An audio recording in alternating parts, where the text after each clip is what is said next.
Oh, je vous entends là. Bonsoir. Vous m'entendez? Oui, mais sur le micro même, ça va, ça devrait aller. Gennady Harris pour Foot National. Est-ce que c'était vous avez mis en place le plan parfait ce soir? Parfait, c'est un bien grand mot, mais en tout cas, on a travaillé donc toute la semaine à beaucoup subir, beaucoup défendre, à créer de la frustration au niveau des joueurs, même avec des décisions d'arbitre qui pouvaient être contraires.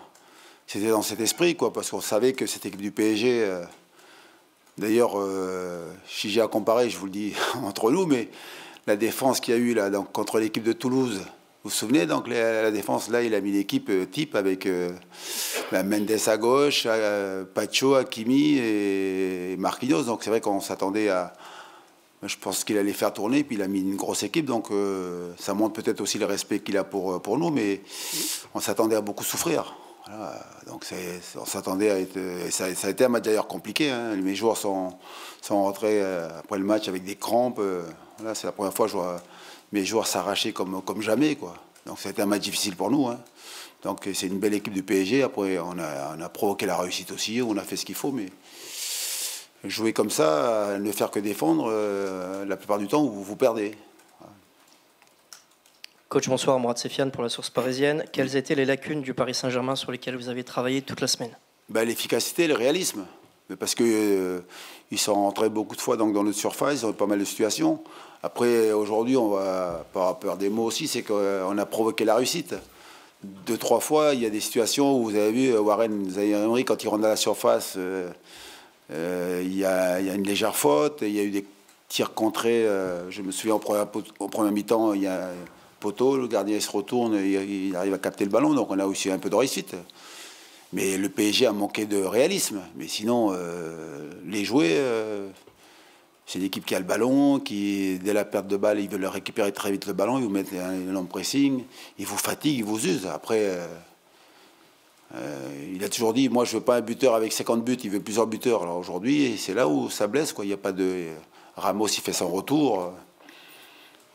Donc il faut lui laisser un peu de temps, mais voilà, il leur a manqué simplement donc, à être plus tueur dans la surface d'opération. C'est comme ça depuis plusieurs matchs, vous l'avez déjà vécu, plusieurs matchs où ça pêche au niveau du réel. Comment vous faites pour débloquer ça? En tout cas, nous, quand on les joue, on sait que voilà, il faut continuer à défendre, il faut s'arracher sur chaque ballon et se dire que voilà, c'est pas des joueurs qui marquent beaucoup de buts, quoi, que ce soit Dembélé, Barcola, donc voilà, même aujourd'hui, il y a Lee qui peut être buteur, mais si vous arrivez à défendre, il faut faire ce qu'il faut pour les empêcher de marquer, parce qu'ils se créent des occasions, ils se créent beaucoup d'occasions.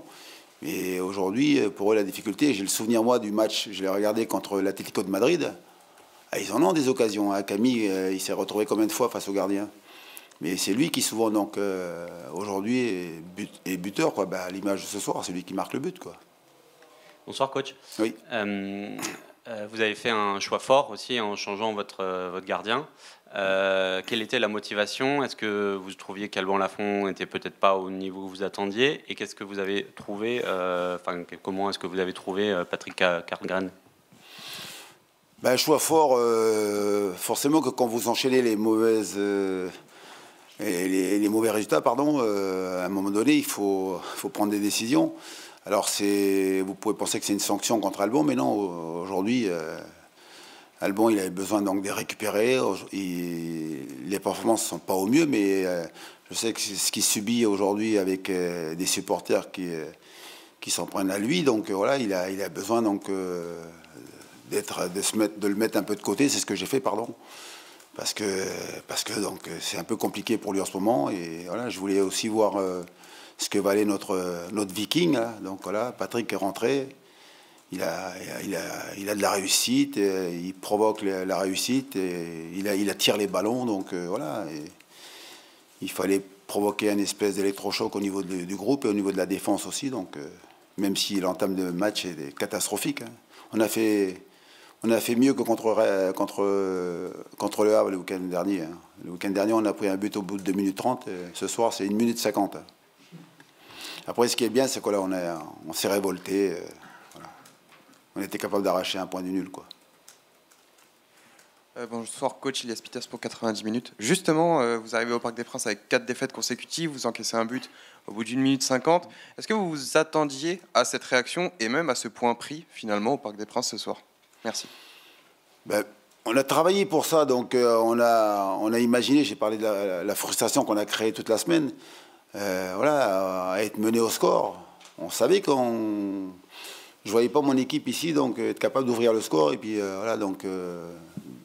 de garder ce score sur la durée. Donc là, d'avoir été mené au score, c'est ce qu'on avait vécu donc, le week-end dernier contre le Havre.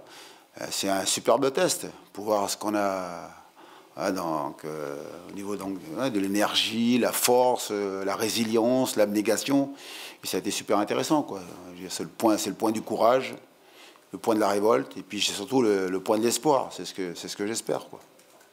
Bonsoir Antoine, c'est Eric Chasseur pour RTL. Et justement, pour construire la suite, c'est certes un point comptablement, mais c'est un match nul qui vaut beaucoup plus de choses que cela. Oui, mais ça reste un point, quoi. Donc voilà, c'est vrai que c'est pas énorme en termes de... sur le plan comptable, mais c'est un point qui est important parce qu'elle casse cette série de défaites. C'est un point donc qu'on vient prendre ici au Parc des Princes, une équipe du PSG qui écrase la Ligue 1. Et puis c'est un point qui va nous donner la confiance dans le jeu. Et on montrera autre chose, j'espère, donc dimanche prochain face à Rennes dans le derby, quoi. Bonjour, Antoine Huot de 20 minutes. Vous avez beaucoup parlé du travail défensif. Sur les transitions offensives, justement, vous les avez mis souvent à mal avec Mathis Sablin et Moses Simon.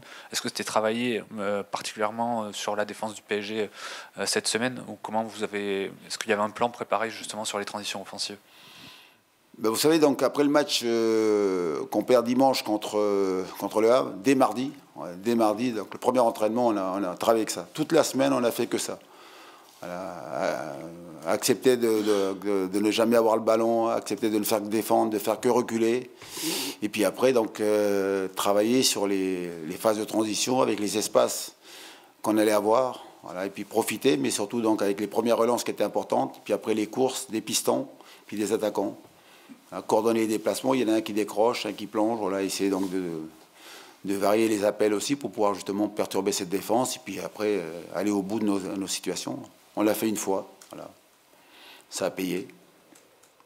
Bonsoir coach, vous avez commencé à l'évoquer, le derby contre Rennes. Est-ce que les valeurs affichées par vos joueurs sur la pelouse du Parc des Princes peuvent vous servir justement à réaliser une grande performance le week-end prochain? Je l'ai dit en préambule, bien sûr que c'est un point très important parce qu'elle casse la dynamique de défaite, là où on avait la tête sous l'eau. Il faut dire les choses comme elles sont. Et puis surtout, c'est un point qui est important parce que ça va nous donner de la confiance et j'espère qu'on voit mon équipe en tout cas bien mieux jouer que ce soir où on n'a fait que défendre. On est capable de beaucoup mieux. Je sais que les joueurs ont d'autres qualités que celle-là, mais ici, il fallait faire ce match-là. Et c'est un point qui nous donne de la confiance, j'espère en tout cas pour valider ce point à l'extérieur avec une grande victoire. Écraser Rennes 1-0, je signe tout de suite, dimanche prochain. Bonsoir coach, Tom Trichereau, la chaîne L'équipe. On a vu Jean-Charles Castelletto sortir sur blessure. Est-ce que vous avez plus de nouvelles sur peut-être la nature de sa blessure? On se voyait qu'il se tenait le genou. Non, pas de nouvelles. Voilà. Je n'ai pas encore vu le doc, là. Je me suis précipité parce que j'avais pas mal de choses à faire. J'avais des amis qui étaient là, la famille. Voilà, mais non, je n'ai pas d'infos. Je vais les avoir juste après. Bonsoir coach, ici oui. Saïd Hamda. On le disait, vous étiez sur 4 matchs sans victoire. Est-ce que vous aviez la sensation ce soir de jouer votre place? Et surtout, la réaction de vos joueurs, est-ce que vous prenez ça comme un message, un témoignage, comme quoi le vestiaire ne vous a pas lâché, ne vous a pas abandonné? Merci. Alors, pour être très honnête avec vous, ça fait très longtemps que je ne me pose plus ce genre de questions. Voilà. Quand un match est fini, surtout dans la période dans laquelle je me trouve là, je ne pense qu'à une chose, je suis omnibulé par ça, d'ailleurs je ne dors pas beaucoup, parce que je pense qu'à comment on trouve des solutions pour que mes joueurs donc, retrouvent la confiance, qu'ils soient meilleurs, qu'on retrouve surtout la victoire. Mais de savoir si je vais rester ou pas, ça ce sont vos questions à vous, c'est les questions que vous devez poser aux dirigeants, mais pas à moi. Parce que ça fait trop longtemps que je suis dans le foot et que j'ai déjà vécu ça, donc j'ai toujours dit, je suis un homme chanceux, un privilégié, donc... je travaille, je suis content, et puis je travaille pas, on passe à autre chose. je regarde devant, je me relève, c'est tout. J'ai une question pour vous du coup.